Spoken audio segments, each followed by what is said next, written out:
Thank you, Mr. Chairman. I'd like to start by associating myself with the comments of my colleagues from California opposing your proposal to open up our coastline to additional oil and gas drilling. This would be disastrous for the coastal economy and public health. 69% of Californians strongly oppose new oil and gas drilling off our coast. I wanted to make sure to reiterate the importance of this issue and our opposition on the record.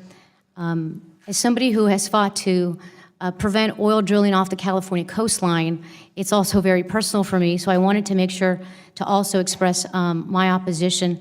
I hope, Mr. Secretary, that you will give fair and due consideration to our concerns and the importance of California's coastline and its tourism to our economy when you are making decisions.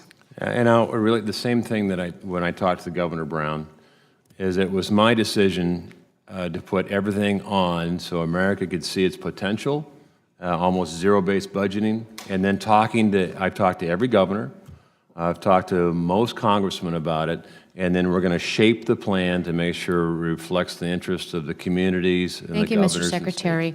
I only have about 3 minutes left, and I want to shift gears a little bit. I appreciate that. First, I want to thank the ranking member, Grijalva, for bringing up the issue of the Department of Interior being a good steward of taxpayer dollars. This also is something that I have been doing over the course of my career. Mr. Secretary, last October, I led a letter, which I'm holding up here, along with my friend, Mr. Beyer, that was signed by 24 other members of Congress, including ranking member Grijalva and 9 other members of this committee. It's dated October 3rd, 2017. It asked you to immediately disclose the full details of all of the privately chartered flights that you had taken. Mr. Chairman, I want to start by asking unanimous consent to enter the letter into the record. And you should look at what we've provided I'm sorry, Mr. Secretary. If you let me just finish. Yes, without objection. Thank you.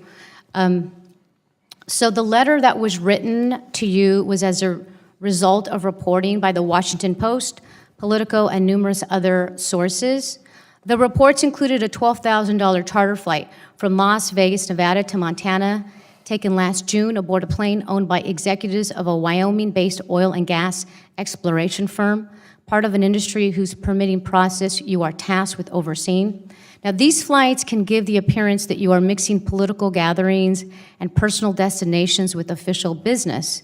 You know, as the letter points out, these privately chartered flights appear to coincide with events held by political donors and speeches before private entities that share a personal connection with you. Again, this letter was sent on October the 3rd. Neither I nor Mr. Beyer have yet received a response. Mr. Secretary, it's just a yes or no question. Can I get a commitment from you that you will respond and provide information that we requested in the letter? Well, I can't speak for your ranking member, but I hold a note in response from me that's dated October 31st, 2017. So I would suggest you ask your ranking member to give you a copy of the letter we sent. Mr. Secretary, if you'd like more detail on it, we also had a meeting which I had with a ranking. Mr. Secretary, you used to be a member of Congress yourself. When you wrote a letter to a cabinet secretary, did you not expect the cabinet secretary to respond to your letter? October 31st, 2000. Is that letter to me? Is that responding to my letter, Mr. Secretary? To the ranking member and to the chairman of this committee. Okay, I think you made my point, As well as I had a member, I opened a meeting. I reclaim my time, Mr. Secretary. I'm not done with my line of questioning. And, you know, I just very nicely am trying to get a response to my letter that's directed at me. You know, I have a different office than the ranking member does. The reason I bring this up is because this is a pattern that's impossible to ignore.